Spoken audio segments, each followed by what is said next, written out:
Hey folks, today we're going to do some circuit analysis.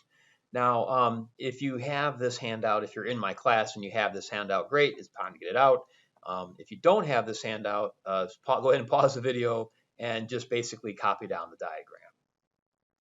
All right, so here's what we're going to do.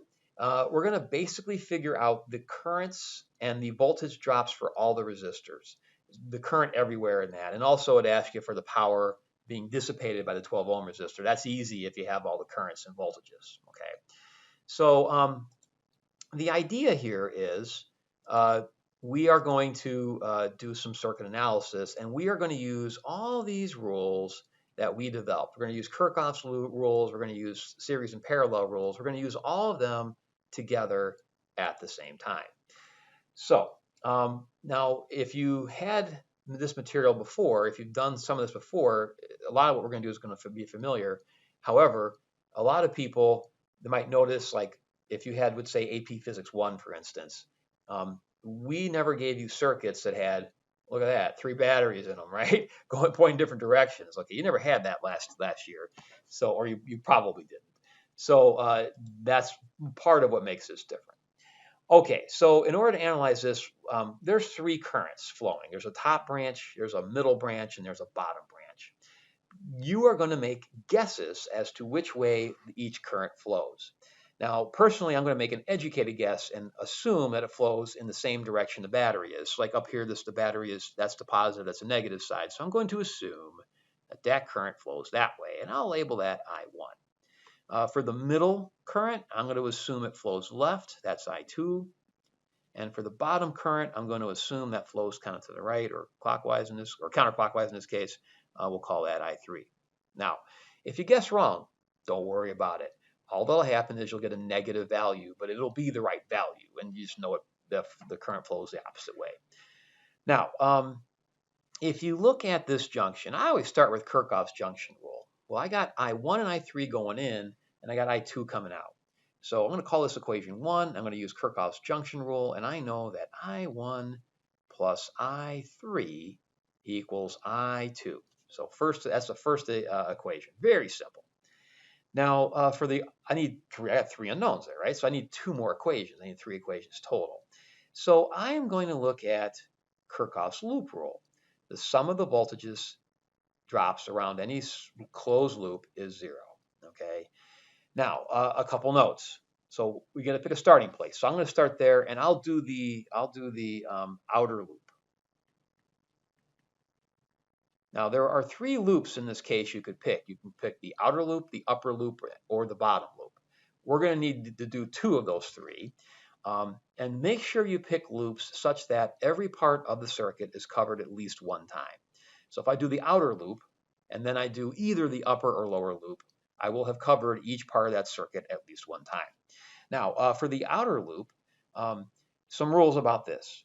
If you're going with current, that is a loss in voltage. You're basically flowing downhill through a resistor.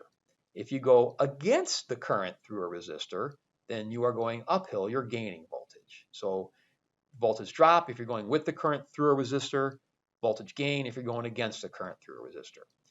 For the batteries, that's much simpler. If you're going from the minus to the plus side, it's positive. If you're going from the plus to the minus side, that's negative, okay? So we're going to do our outer loop, and we're going to start by going that way.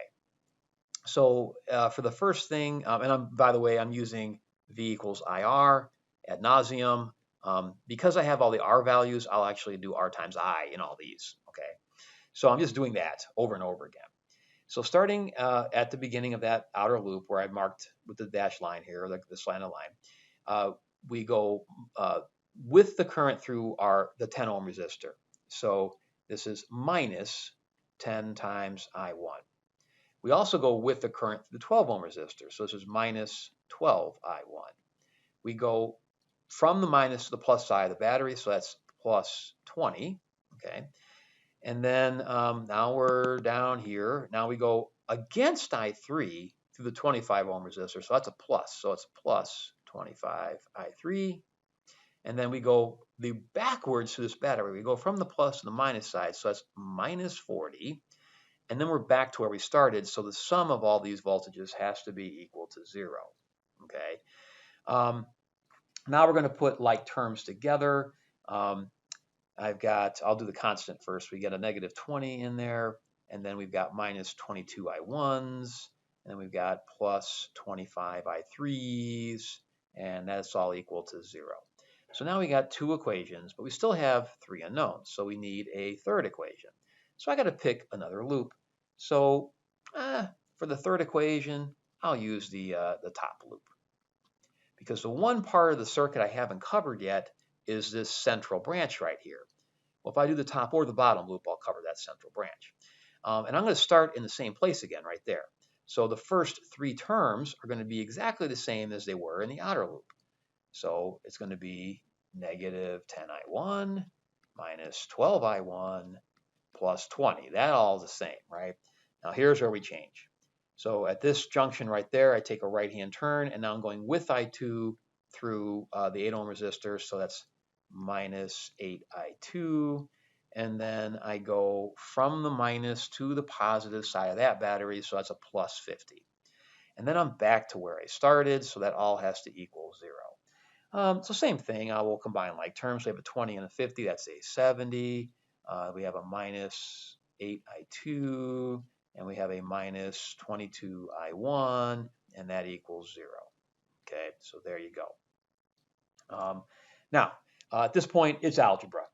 Okay, so what I will do is I will get rid of I3 in the second equation by using the first equation. So this turns into I3 equals I2 minus I1. And if I shove that, and I'll change colors just so you can see what I'm doing. If I shove that into here and I solve that for I2, okay, so I did the algebra pre-hand, so I'm cheating. But if I solve that for I2, I get 20 plus 47 I1 over 25. Okay, so this equation will now just have I1s and I2s in it. And if I isolate I2, I get that. And then if I plug that in, this expression in there for I2, I've got everything in terms of I1. If you do the algebra, you should get I1 is positive 1.717 amps. So because I get a positive answer, we guessed right. I1 does point to the right.